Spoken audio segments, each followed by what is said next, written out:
We begin with Syria, where state media say 2 roadside bombs have exploded near an army bus in the worst attack in the capital in years.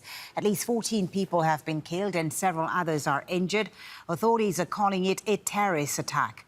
No groups claimed responsibility so far. Let's bring in Zeina Hoder, who's in neighbouring Lebanon, live from Beirut. Zeina, no claim of responsibility yet, but the Syrian regime is likely to blame the opposition. What more do we know about what's happening right now?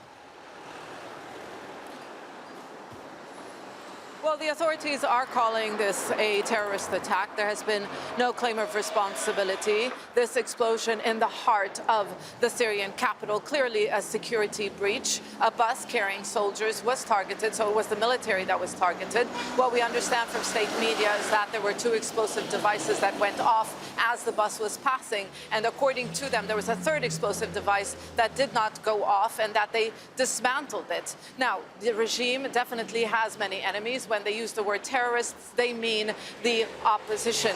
Now, of course, the armed opposition is among the regime's enemies, but they are largely confined to the north of the country.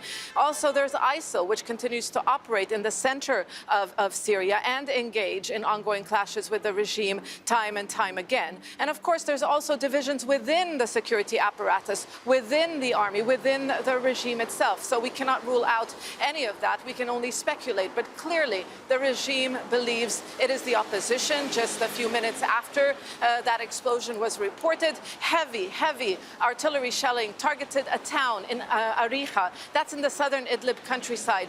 The province is under the control of the opposition. We believe at least 10 people were killed, many of them children on their way to school. So this is being seen as some form of retaliation on the part of the regime, even though that this area comes under regular fire, despite the ceasefire that has been in place since last year. So the guns may have fallen silent in Syria. The country remains divided along front lines, but still there is no peace.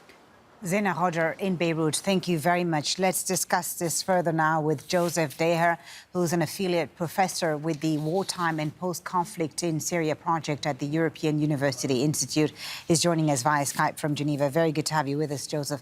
So blasts in Damascus, as we've said, are rare. They've been rare in this 10-year conflict. What does an attack like this in the heart of the Syrian capital signal, in your opinion? Well, even though we still lack information on the whole picture of the explosion, this shows, again, once more, that we are very far from any kind of stability within Syria, and that the regime is threatened by multiple actors.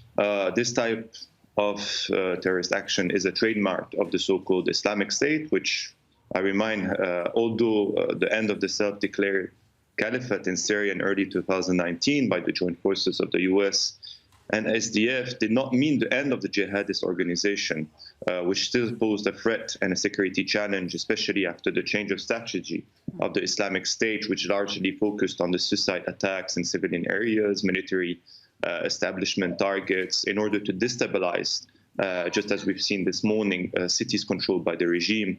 Actually, the international coalition estimates the numbers of IS, Islamic State fighters between 8,000 to 16,000 in Iraq and in Syria. So even though, as I said in introduction, we're still very far from having a clear picture, this shows once again that we're very far from any form of stability in Syria, whether politically, militarily, or economically. We're still in a conflict situation. ISIL clearly a threat, as you say, to the regime. They have targeted army vehicles in the past in the east. But today, in retaliation, as Zeina said there, we have the government forces bombing Idlib, areas that are supposed to be covered by the ceasefire, which is agreed with Turkey and Russia. What does it say about the government's commitment to the ceasefire? I mean, are they serious about negotiating a peace?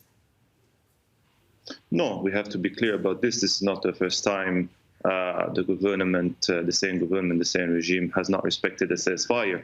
Quite on the opposite, the rule is not respecting any kind of ceasefire, and the same regime has made very clear that it wants to take back all territories in Syria.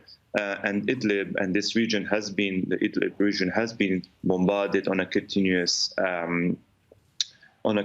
perspective for months. there haven't been any kind of true ceasefire again. So I'm not surprised and of this surprise, and this is more in the continuation of all kind of disrespect of the regime against ceasefires and targeting once again civilians in Idlib. Earlier this week, the opposition groups and the Syrian government agreed in Geneva to start drafting new constitutional provisions. Where does this all leave those negotiations?